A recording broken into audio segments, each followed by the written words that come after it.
certainly seems to be the case when it comes Fun. to the Great Reset. What a fun show we have. Great reset. Learn to use the dark side of the Force. We're so positive. Such a fun show. We just talk about all the different possible future overlords that will be ruling our lives. So the World Economic Forum, the virtual event, the president spoke yesterday, and it's Borge, I think it's Borge Brendi, or Brend, I don't know, Borge, last name Brend, Brende, Brendi. Yeah, just pick one. For our purposes, he is the Borg.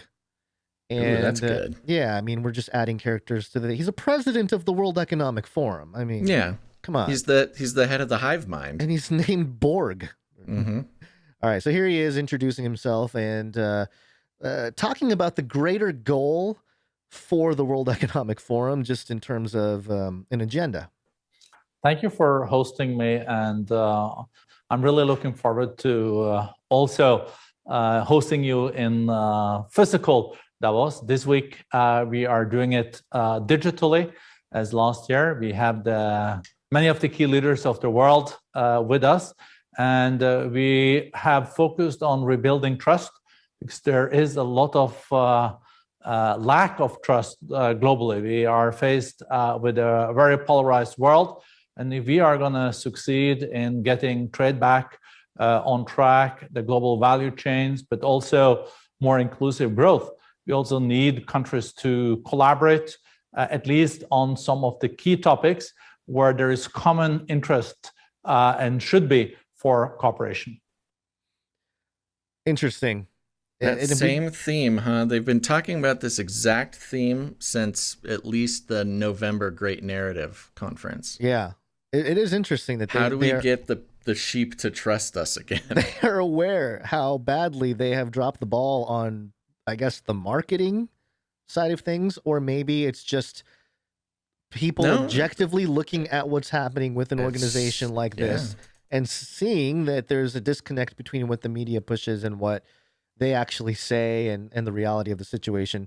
And remember, when he says we, he doesn't mean the World Economic Forum exclusively. He means the elites of the world. Right. Because remember, the World Economic Forum is comprised of, all the world leaders and the biggest corporate leaders and the biggest academic leaders. It's basically the forward-facing club of elites. And so when he says we need to gain the trust of the people again, he means us lizard people need to trick the humans. We're losing them into believing us again. Here he is talking, but this is on Yahoo Finance, by the way. Here he is talking about one of the biggest threats, and it's about the G2. Where are you seeing the biggest pockets of distrust? I think today we are seeing it between the G2, the two largest economies in the world, the US and China. It's almost 50% of the whole global GDP. And we have seen lately that China and US are challenging each other on trade. They don't look at things the same way when it comes to technology, and also on geopolitical issues. What we do hope in the years to come is that we will not see like a total decoupling between these two big economies, because we're all going to pay a price for that. Because if we then stop trading with each other, we cannot use the comparative advantages, and the global value chains have brought a lot of the wealth that we have seen during the last 2 decades. We doubled the global GDP in 2 decades, and partly because we have also then traded with each other, and we had this win-win approach and not the zero-sum game approach. Who do you think is doing the zero-sum approach? I don't even really know what that means. But he's basically suggesting that China and the U.S. are, there's more and more tension, and that as either country goes towards like a more of a zero-sum game type of approach to trade, we're all going to suffer. What was this line? Something about we're all going to feel it, or we're all going to get affected, or something like that. But in reality, the zero-sum approach is the World Economic Forum. They're the ones that are pushing this like totalitarian, and they're coming in being kind of a police. U.S. and China, you guys better get along, or we're all going to have big problems. Yeah, even worse, they're like an ethics police, a moral police. Yeah, that's what I'm saying. Yeah. It's very hypocritical for him to be saying. And here he is talking about some common ground between the U.S. and China, and we see a familiar face. How could China and the U.S. work together? Because to me, this seems to be that like there could be some common ground here.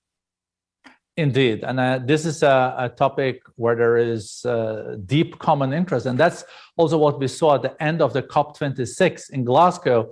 Secretary Canary came together with the Chinese envoy, and they found some text that secured outcome. And we're still on the track there. 1.5 degrees Celsius is possible to reach.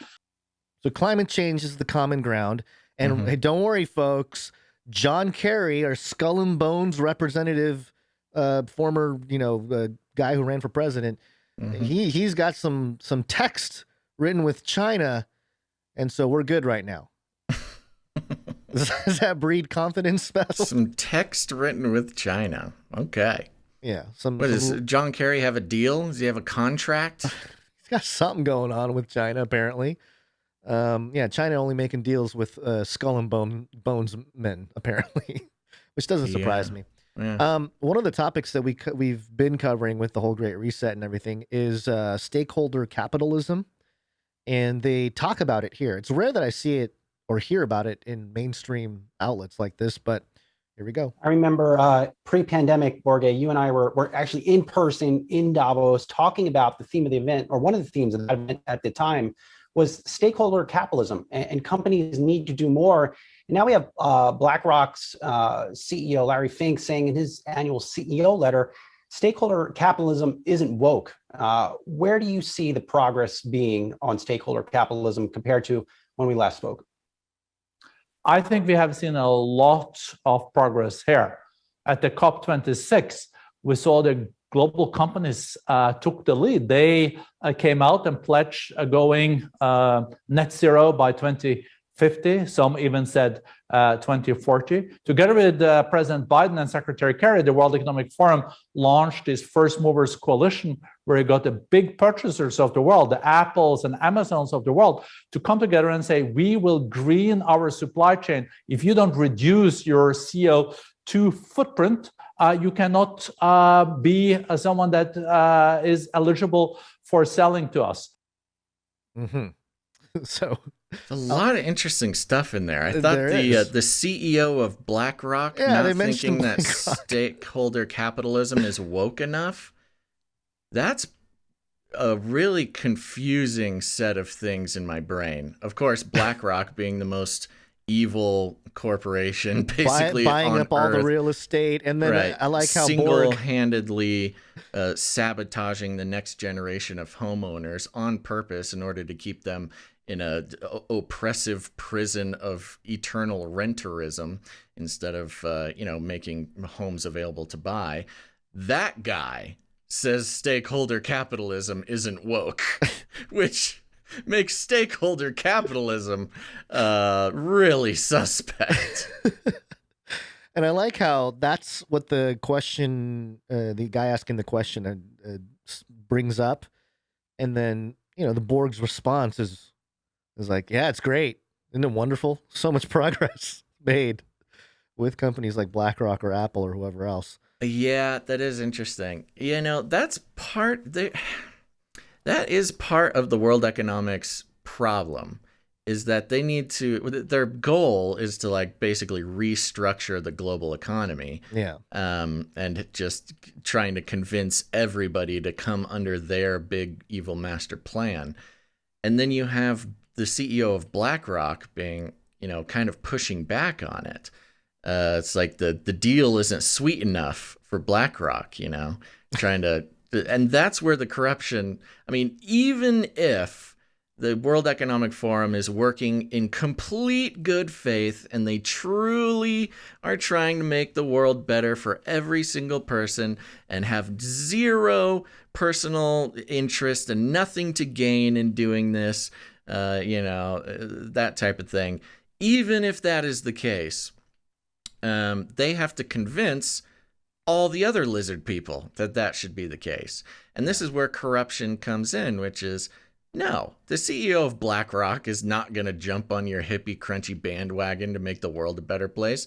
They're trying to own every single house in the world and perpetually rent it out to the sheep. So the key is now that World Economic Forum can't go forward without getting BlackRock on board. So what is BlackRock going to ask for? What deal are they going to have to make? What power are they going to have to hand over to BlackRock? How are they going to sweeten the deal to get BlackRock on board?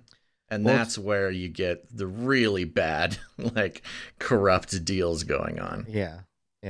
Well, it is interesting to see because it just goes to show how much of a game everything is at the larger levels. It's kind of like there's only one throne at the top, and everybody's trying to climb over each other to get there. And you obviously have larger organizations like a World Economic Forum or a BlackRock or China or whoever, all these different players. But they're all kind of going towards the same direction, but they don't always cooperate. They only cooperate with each other if it benefits them towards that domination goal. And if it's merging, then eventually that'll happen, I suppose. But yeah, you bring up some good points. Here he is. I got a couple more here. 2 more, and then we'll be done with Borgie here. This one is about the pandemic. When is the pandemic going to end, Mr. Borg? I really hope we are.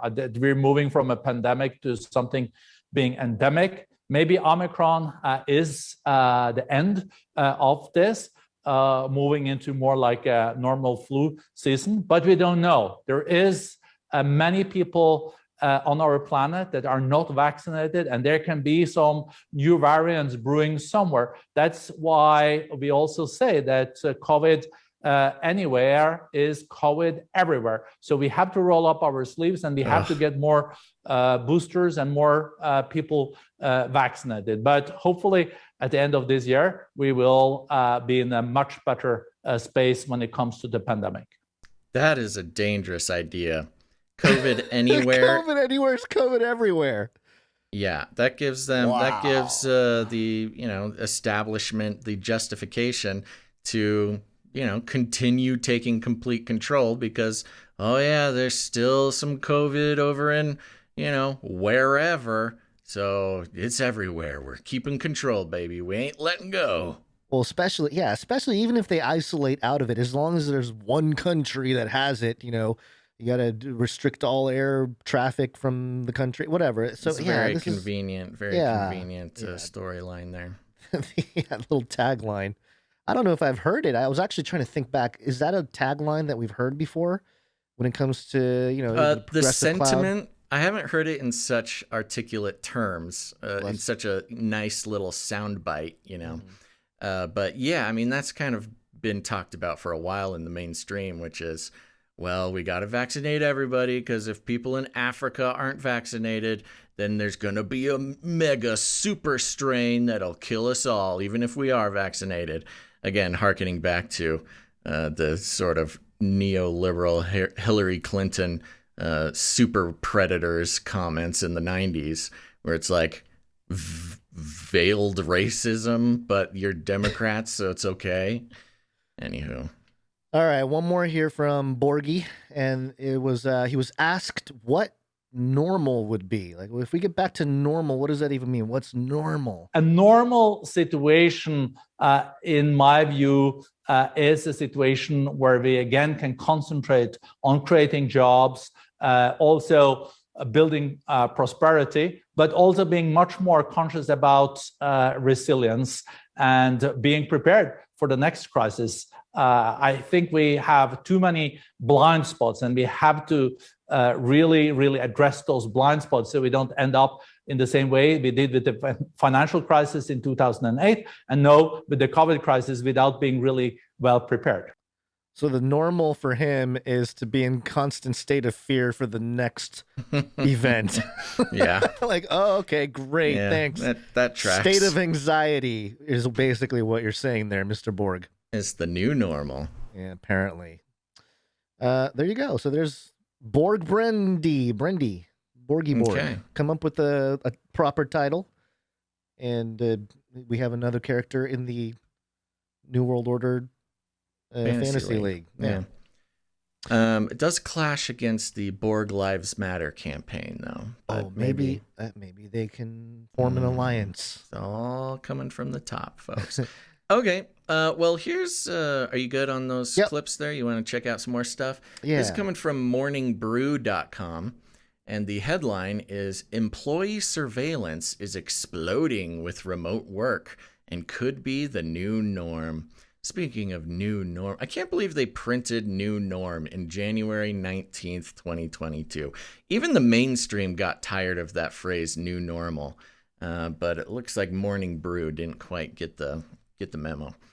At the start of the pandemic in 2020, as office workers began toiling remotely on company laptops, many of their employers secretly followed, sending hidden, unblinking eyes into their homes to monitor them. Fears that workers might be loafing about, baking sourdough, or brazenly napping, while their inboxes reached critical mass, fueled a surge in demand for software that tracks employees as they do their jobs from home. Quote, companies have been scrambling, Brad Miller, CEO of monitoring software maker Interguard, told Bloomberg in March 2020. Quote, they're trying to allow their employees to work from home, but trying to maintain a level of security and productivity. Worker surveillance dates back more than a century, but it's barely recognizable today compared to the days when the Ford Motor Company sent inspectors from its sociological department to make unannounced house calls at employees' homes. Now, employers can simply deploy clandestine software to monitor keystrokes and mouse movements on company computers, scrape emails, and take screenshots of employees' screens. The use of biometric employee IDs that track workers' physical locations and even the length of their passing conversations with colleagues has allowed organizations to keep a close eye on their workers wherever they are. This trend has accelerated in the pandemic, according to the unpublished research from the HR organization Gartner.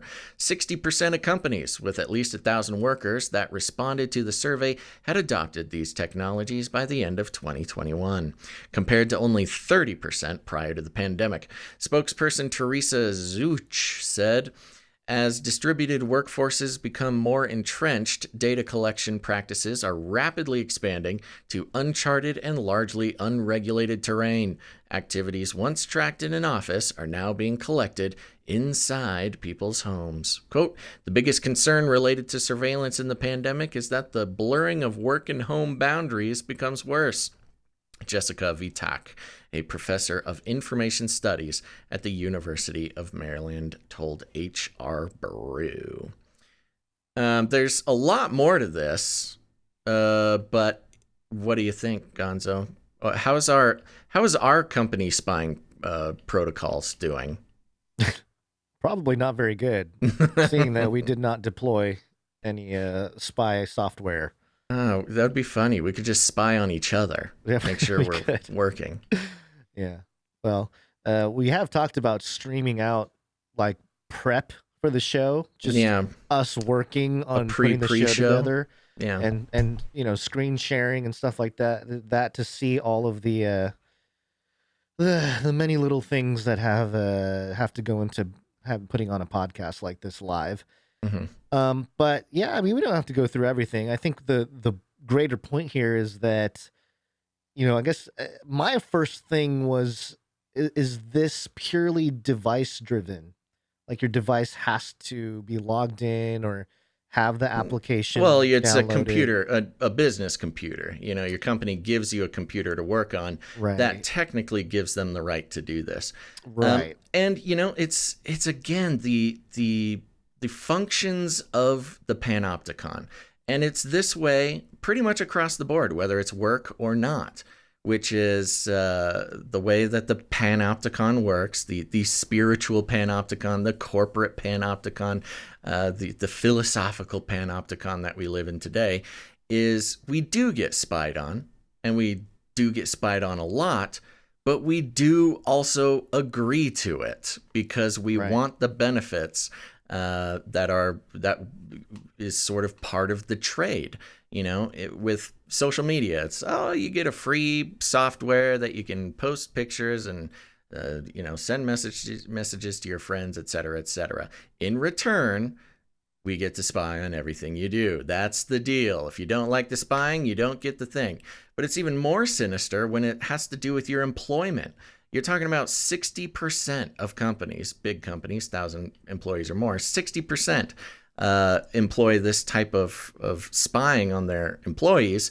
And so you're giving people a choice. Would you like to feed your family and pay for your rent and live in a regular sort of home situation and not in a box on the street? Well, if you want that, then you got to let a spy on you.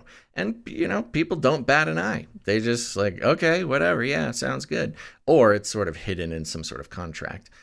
Now, are they tracking on everything that's happening at an IP level, or is it just device level?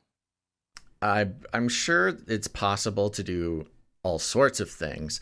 I think legally, unless your employee, for those who have iPhones, and I'm sure Androids have similar things. If you have an iPhone, a new iPhone, and you log on to you got your connected to your Wi-Fi at your home, and you download a new app, like even the YouTube app does this. You download the YouTube app. The first time you open it, a little thing comes up, says, "Would you like to give permission to YouTube to access other devices on your Wi-Fi?" And you hopefully clicked no, but if you didn't know any better and you want, YouTube to stream to your TV from your phone or something, you probably clicked yes, because you wanted that little thing. You wanted to be able to have YouTube on your TV.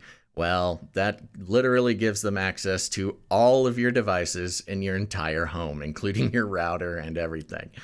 So, you could see if an employer is like, okay, if you're going to bring this a company computer home and work on it, you're going to need to give us access to your network, because for security reasons, we don't want any hackers getting in our company computer. I don't know if that's necessarily the case in any specific, businesses, but it's totally possible. But even that, even other than that, even if it's not that bad, it's just not very nice to know that if you have a work computer you're working on, everything you do on that work computer is being monitored. I mean, and I think employees really should keep this in mind if you're working from home, because, of course, there's the sort of more egregious abuses of the work computer that you could commit that might get you in trouble. But again, back to the Panopticon, if you know you're being watched, you change your act. behavior. Yeah, you behave in a way that you would want someone to see. So I'm sure these companies do have much more productivity and stuff, but it is just another aspect of our lives that we have to get used to. One little part I wanted to mention in this article was down at the bottom under the subheading a function creep future. And we've talked about mission creep with government programs, things like that. That's how they slowly erode freedoms and privacy at a government level. But at a software level, this function creep. If 2020 sparked a mad dash to procure new technologies to surveil workers at home, the next few years could see them potentially permanently integrated into the corporate ecosystem. Surveillance researchers like VTAC call this phenomenon function creep, which occurs when technology is used for purposes beyond its original intent. Stuff that was instituted specifically for the pandemic will then become the norm because many employers think more data is always going to be better, she noted. Of course, surveillance of both office workers and lower wage workers across retail, restaurant, call center, and distribution industries was already pervasive prior to the pandemic. Cynthia Koo, an associate at the Center on Privacy and Technology at Georgetown Law, told HR Brew. What's happening now, she noted in an email, is, quote, a more explicit continuation and escalation of surveillance that was already occurring through pre-existing data collection. Tracking and monitoring enabled by office technologies used regardless of the pandemic. Koo sees function creep as a potential threat as well and likened invasive workspace monitoring to the broader, quote, context of policing and state surveillance. Quote, once major companies and employers claim or are granted expanded powers over those under their control, she wrote, that power can be challenging to roll back after the purported justification for it ceases to exist, which is why lawmakers and regulators should be acting to protect workers' privacy rights, among other things. And then it goes into a couple of drafted bills and things like that. In Massachusetts, they're trying to put some sort of regulation in here. But, you know, comparing, it's not great when you as a company are being compared to the police and, you know, policing and state surveillance of our, you know, police state that we live in now. The overarching surveillance by intelligence agencies. Well, I think it's interesting because by giving themselves permission to do this, they are almost signing up to be some kind of arbiter of law. You know, if they find people breaking the law. Their own law, by the way. It's not even just law, but law being a part of it. But it doesn't even have to be law. It could just be their work stuff, the manager's wishes. Right. The rules of the company. Sure. The one thing that is interesting, though, that I was thinking in the more grander macro sort of view of this, and I was thinking, you know, because we often think about the cyber pandemic that Klaus Schwab talked about. He's like, you know, we need a cyber. I have the jingle here. The COVID-19 crisis would be seen as a small disturbance in comparison to a major cyber pandemic. And normally when we talk about a cyber pandemic, you know, most people think like, oh my gosh, I'm not going to have access to the internet. You know, certain communication systems can go down. But I'm thinking, you know, hundreds of thousands, maybe not millions, but certainly hundreds of thousands of CEOs and very powerful people within their corporations suddenly losing track of all their employees because of a cyber pandemic. Yeah, I mean, when you consider who stakeholders are in the Great Reset, the stakeholders are the corporations and the CEOs. Right. And so if they lose the ability to monitor their workers, what actions might they take to get that back? And to them, according to Klaus Schwab, that would be worse than the COVID-19 pandemic. Just a small disturbance. Yeah. COVID is even small worse. disturbance. Yeah, COVID's bad, but what if we couldn't spy on all our people? This is why I've always said that it's very interesting to think about, you know, the prepper who says it's all going down, EMP, everything's shutting down. Because if you do that, certainly that's an option probably for the elite. But if that happens, they lose their surveillance apparatus that they've been working so hard to build. So it's kind of it's interesting. It is a very interesting thing to consider when you think about this in the macro scale. But yep, very interesting. I like that function creep. That's a good phrase to consider. Yeah, because it's a functioning thing, but it's also creeping into our day-to-day norm. Growing stronger, faster, smarter, waiting to strike. Real quick here, for anybody, this is a resource for people that may have friends, family who are skeptical that the World Economic Forum or any of the world institutions are pushing a great reset. And this is Sociable.co. The Great Reset is a pre-pandemic agenda fact-checked as a post-COVID recovery plan. And of course, we saw Reuters and several other people, Twitter, come out and say, oh, the Great Reset, we did a fact check, and yeah, it all came out. It's a, COVID recovery plan. And I'm not going to read this article. We have it in the show notes.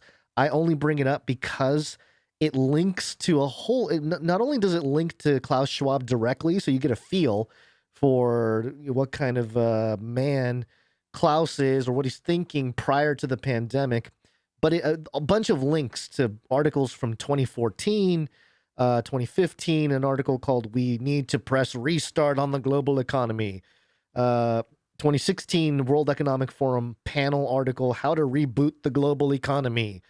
So he does a good job of really laying out, like, here's all the documentation you would need to prove that the Great Reset was an idea prior to the pandemic, and there's really nothing to question about that when you look at the facts.